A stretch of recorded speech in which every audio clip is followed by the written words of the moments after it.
Kawawang muli. Napuyat kakahingi ng pagkain. O, ayan. Anong ginagawa mo? Ba't dyan ka nahiga? Napuyat ka kakahingi ng pagkain sa akin, ha? Ayan. Pagkain pa more. Tutulog ka na kasi busog ka na. O, ayan po guys. Ang aking alagang makulit. Kahit saan ako, nandoon siya. Ayan.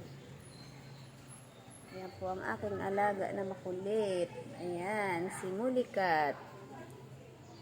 Ayan, very sweet yan. Makulitis yan ang aking Mulikat nagtulog-tulugan. Sleeping ka na, sleeping? Ayan, ang aking alaga. Kahit saan ako nandun siya. O, sleep na ikaw, sleep na. Hindi na kita istorbohin. Ayan po si Molly, makulitis.